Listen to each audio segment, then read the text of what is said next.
Welcome to my dear viewers to this channel. நான் உங்கள் Tamizhazhagan. So லாஸ்ட்டாக நம்ம ப்ரொபோசிஷனல் லாஜிக் அப்படின்னா என்ன அப்படின்ற இன்ட்ரொடக்ஷன் பற்றி பார்த்தோம். இதில் நாம் ப்ரொபோசிஷன்னா என்ன அப்படின்றத பற்றி பார்ப்போம். ஓகே, நான் ஆல்ரெடி சொல்லிட்டேன் பழைய வீடியோவில் ஸ்டேட்மெண்ட்டிலோடைய ஒரு குட்டி போர்ஷன் தான் ப்ரொபோசிஷன். ஓகேயா, இப்போது ஒரு எக்ஸாம்பிளுக்கு he is playing அப்படின்ட்டு நான் ஒரு ஸ்டேட்மெண்ட் தரேன். இந்த விஷயம் உண்மையா பொய்யான்றது நமக்கு தெரியாது. ஓகே, ஆனால் கண்டிப்பாக இது ரெண்டுத்தில் ஏதோ ஒன்றா தான் இருக்கும், ரெண்டுமே இருக்க வாய்ப்பு இல்லை. ஸோ இது ஒரு ஸ்டேட்மெண்ட். இந்த ஸ்டேட்மெண்ட் வந்து ஒரு ப்ரொபோசிஷன் தான். ஏன்னா இதை பொறுத்த வரைக்கும் ஒன்று ட்ரூ இல்லைனா ஃபால்ஸ் அப்படின்றது தான் விஷயம். இப்போ இங்கே இன்னொரு எக்ஸாம்பிள் சொல்கிறேன். ராம் இஸ் அ குட் பாய் அப்படின்னு சொல்கிறேன். இது ஒரு ஸ்டேட்மெண்ட்டான்னு கேட்டால் ஆமாம், இது ஒரு ஸ்டேட்மெண்ட் தான். சரி, இது ஒரு ப்ரொபோசிஷனான்னு கேட்டால் நாம் அதை ஒரு ப்ரொபோசிஷன்னு சொல்ல முடியாது. ஏன்னா இங்கே வந்து இவன் எப்படிப்பட்ட பர்சன் அப்படின்றத நாம் இங்கே குட் அப்படின்ட்டு இருக்கோம். இந்த குட் அப்படின்றது வந்து ஒரு சிலருடைய பார்வைக்கு பேடாகவும் இருக்கலாம். ஸோ இதில் எனக்கு ட்ரூ ஆர் ஃபால்ஸ்ன்னு வரல, ட்ரூ அண்டு ஃபால்ஸ்ன்னு ரெண்டுமே எனக்கு அப்ளை ஆகுது.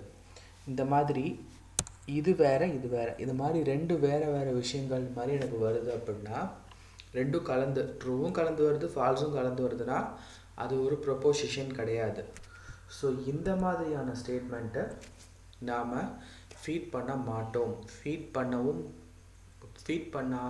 கூடாது. நாம் இந்த மாதிரியான வேல்யூஸ், இந்த ஸ்டேட்மெண்ட் என்ன சார் வேல்யூன்னு சொல்கிறீங்க, என்ன ப்ரோ வேல்யூன்னு சொல்கிறீங்க அப்படின்னா, ஆமாம் இதுதான் ஒரு வேல்யூ. கம்ப்யூட்டருக்கு நான் ஆல்ரெடி பழைய வீடியோவில் சொன்னேன், அது 0 and 1 மட்டும்தான் எடுத்துக்கோன்ட்டு. இங்கே 0 அப்புறம் 1 அப்படின்றத நம்ம லாஜிக்கல் வேல்யூன்னு சொல்லுவோம். ஓகேயா, சரி. இப்போ இதுக்கெலாம் நீங்கள் சொல்லிட்டீங்க. இப்போ இது நம்ம எடுத்துப்போம். How you doing. இப்போ எனக்கு இந்த மாதிரி ஒரு ஸ்டேட்மெண்ட் இருக்குதுன்னு வச்சுப்போம், ஹவ் யூ டூயிங் அப்படின்ட்டு. இது வந்து ஸ்டேட்மெண்ட்டு தான். என்ன டைப் ஆஃப் சென்டென்ஸில் வரும்னா இன்ட்ராகேட்டிவ் சென்டென்ஸில் வரும். இந்த இன்ட்ராகேட்டிவ் சென்டென்ஸும் எனக்கு வந்து ப்ரொபோசிஷன் கிடையாது. ஏன்னா இது ட்ரூ ஃபால்ஸ் அப்படின்ற லாஜிக்கல் வேல்யூவை கம்பைண்டாக எடுத்துக்கும். நமக்கு வந்து ஒரு சிங்கிளாக சொல்ல முடியாது. ஸோ இந்த மாதிரியான கொஷின் பேஸ்டு ஸ்டேட்மெண்ட்லாம் நமக்கு வராது. அதே மாதிரி ஹவ் பியூட்டிஃபுல் இட் இஸ் அப்படின்ட்டு சொல்கிறோம் பார்த்தீங்களா, எக்ஸ்க்ளமேட்ரியில். ஸோ இதெல்லாம் வராது. ஸோ எதை எடுத்துக்கோன்னா ஒன்று ட்ரூ உண்மை இல்லைன்னா பொய், ரெண்டுத்தில் ஏதோ ஒன்று, ரெண்டும் கலந்து வர விஷயங்களை நாம் ப்ரொபோசிஷன்னு சொல்ல மாட்டோம். ஓகேயா, ஸோ இதுதான் வந்து ஒரு விஷயம் ப்ரொபோசிஷனாக இல்லையான்றதை ஐடென்டிஃபை பண்ணுறதுக்கு யூஸ் ஆகிறது. ஓகே, இந்த ப்ரொபோசிஷனில் பார்த்தோன்னா நமக்கு ரெண்டு டைப் இருக்குது. ஒன்று வந்து சிம்பிள் ப்ரொபோசிஷன், இன்னொன்று வந்து காம்பவுண்ட் ப்ரொபோசிஷன். அது என்ன சிம்பிள் ப்ரொபோசிஷன், காம்பவுண்ட் ப்ரொபோசிஷன்னா, இப்போது இந்த ஹீ இஸ் பிளேயிங் அப்படின்றது வந்து ஒரு சிங்கிள் ஸ்டேட்மெண்ட்டு. இது சிங்கிள் ஸ்டேட்மெண்ட்டுக்குள்ளே இருக்கக்கூடிய ப்ரொபோசிஷனில் இருக்கக்கூடிய ஒரு ஸ்டேட்மெண்ட்டு. இதுக்கு எந்த ஒரு கனெக்டிவும் தேவைப்படாது நமக்கு. ஓகே, ஸோ ப்ரொபோசிஷனில் நமக்கு ரெண்டு டைப் இருக்குது. ஒன்று சிம்பிள், நிறைய சொல்கிறாரு. செகண்ட் வந்துட்டு காம்பவுண்டு. சரி, சிம்பிள் ப்ரொபோசிஷன்னா he is playing. சரியா? இந்த இடத்துல நாம் ரெண்டு விதமாக நம்ம அதை சொல்லலாம். ஒன்று வந்து அதாச்சும் பாசிட்டிவ் ஸ்டேட்மெண்ட், நெகட்டிவ். நம்ம அந்த அசர்ட்டிவ் சென்டென்ஸ்னு படிச்சிருப்போம் இங்கிலீஷில். ஒன்று பாசிட்டிவ், இன்னொன்று நெகட்டிவ். ஸோ அதை பொறுத்து நம்ம சொல்லுவோம் அசர்ட்டிவ் அப்படின்ட்டு. அசர்ட்டிவ்க்குள்ளே பாசிட்டிவ் நெகட்டிவ்னு சொல்லுவோம். அது வேறு டிபார்ட்மெண்ட், அது இருக்கட்டும். இப்போ ஹீ இஸ் பிளேயிங் அப்படின்றது இங்கே எனக்கு பாசிட்டிவ் ஸ்டேட்மெண்ட்டு. இதோடைய நெகட்டிவ் ஸ்டேட்மெண்ட்டாக நான் இதை வந்து இந்த பாசிட்டிவ் ஸ்டேட்மெண்ட்டை மாற்றணும்னு நம்ம என்ன பண்ணுவோம், ஹீ இஸ் நாட் பிளேயிங் அப்படின்னு சொல்லுவோம். ஏதாச்சும் இது நடந்துச்சு அப்படின்னு சொன்னோன்னா அது நடக்காது அப்படின்னு சொல்கிறது தான் நெகட்டிவ். ஸோ இதுதான் வந்து எனக்கு சிம்பிளில் வரும். ஸோ பாசிட்டிவ் அப்படின்னா எனக்கு அப்படியே இருக்கும், நெகட்டிவ்னால் எனக்கு நாட்டுன்னு வரும். இந்த நாட் அப்படின்ற விஷயத்த எனக்கு சப்போர்ட் பண்ணி வரக்கூடிய லாஜிக்கல் கேட் தான் நாட் கேட். அதே மாதிரி இந்த நாட் அப்படின்றத வந்து எனக்கு இன்னொரு நேமில் எப்படி சொல்லலாம்னா நெகேஷன் அப்படின்னு சொல்லலாம். மோஸ்ட்லி இந்த நெகேஷன் அப்படின்றத பார்ப்போம். இந்த நாட் கேட்டுக்கு பாசிட்டிவில் நம்ம திருப்பி அதை மாற்றணும்னா அந்த இடத்துல எனக்கு நாம் கேட்டை காமனாக அந்த மாதிரி ஒரு இது விஷயத்துக்கு சொல்கிறப்ப இன்வெர்ட்டர் கேட் அப்படிம்போம். சரியா? அதே மாதிரி எனக்கு ஹீ இஸ் பிளேயிங்ன்றது ஒரு ப்ரொப்போசிஷன்னு தெரிஞ்சிச்சு. ஸோ இது ப்ரொப்போசிஷன் அப்படின்ற விஷயத்த நம்ம எப்போவுமே நார்மலாக ஒரு ஸ்மால் லெட்டரில் தான் சொல்லுவோம். ப்ரொப்போசிஷன் அப்படின்றது. ஸோ ப்ரொப்போசிஷன்றதுனால பி நீங்கள் எது வேணால் எடுத்துக்கலாம், ஏபிசிடியில் எது வேணால் எடுத்துக்கலாம். நான் இங்கே பி அப்படின்னு எடுத்துக்கிறேன். ஓகே, ஸோ பி அப்படின்றது ப்ரொப்போசிஷனை குறிக்குது அப்படின்றதுனால. ஸோ இங்கே எனக்கு கனெக்டிவ் யூஸ் ஆகாது. நெகேஷன், இன்வெர்ட்டர் கேட் இந்த மாதிரி ஆளுங்க தான் எனக்கு என்ட்ரு ஆவாங்க. காம்பவுண்ட் பொறுத்த வரைக்கும் பார்த்தீங்கன்னா எனக்கு more than one simple proposition, simple plus simple அப்படின்னு சொல்லலாம். எனக்கு more than one simple proposition. ஓகேயா? சரி, இந்த ஃபஸ்ட் கேஸில் எனக்கு சிங்கிள் ப்ரொப்போசிஷன் ஸ்டேட்மெண்ட் மட்டும் இருந்துச்சு. இந்த சிங்கிள் ப்ரொப்போசிஷனில் எனக்கு எவ்வளோ நம்பர் ஆஃப் ப்ரொப்போசிஷன் இருக்குதுன்னு பார்த்தோன்னா எனக்கு ஒரே ஒரு ப்ரொப்போசிஷன் தான் இருக்குது. ஸோ ஒரே ஒரு ப்ரொப்போசிஷன் இருக்குன்னா எனக்கு இன்புட் சிக்னல் அப்படின்னு ஒன்று இருக்குது.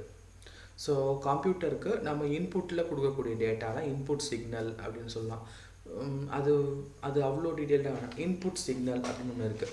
ஸோ இந்த இன்புட் சிக்னல் அப்படின்னு பார்த்தீங்கன்னா எனக்கு இங்கே கவுண்ட்டுக்கு ஒரே ஒரு சிக்னல் தான் இருக்குது. அதுதான் எனக்கு சிம்பிளில். காம்பவுண்டை பொறுத்த வரைக்கும் என்னென்னா எனக்கு கவுண்ட்டுக்கு மோர் தேன் ஒன் இருக்கும். அது எவ்வளோ வேணால் இருக்கலாம், அது வேறு. கவுண்ட்டுக்கு எனக்கு மோர் தேன் ஒன் இருக்கும். அதான் வந்து எனக்கு காம்பவுண்டு ப்ரொப்போசிஷனில் வரும். அதனால தான் சிம்பிள் ப்ளஸ் சிம்பிள்னு கொடுத்துருக்கேன், ரெண்டு சிம்பிள் ப்ரொப்போசிஷன் அப்படின்றது. சரி, இந்த காம்பவுண்ட் ப்ரொப்போசிஷனில் எனக்கு இப்போ ஒரு ஸ்டேட்மெண்ட் எடுத்துக்கிறேன். Ravi is a dancer. அதே மாதிரி Ravi is a player. So Ravi is a dancer அப்படின்ற விஷயத்தை பார்த்தோன்னா ஆமாம், இது ஒரு ப்ரொப்போசிஷன் தான் அந்த ஸ்டேட்மெண்ட். ஏன்னா இது ஒன்று ட்ரூ இல்லைனா ஃபால்ஸ் அப்படின்றதான் சொல்லுது, ரெண்டுமே சேர்த்து கிடையாது. ரவி இஸ் அ பிளேயர் அப்படின்றதும் எனக்கு சேம் பேட்டர்ன் தான். ஸோ இதை நான் வந்து பி அப்படின்ற ப்ரொப்போசிஷனாக எடுத்துக்கிறேன்.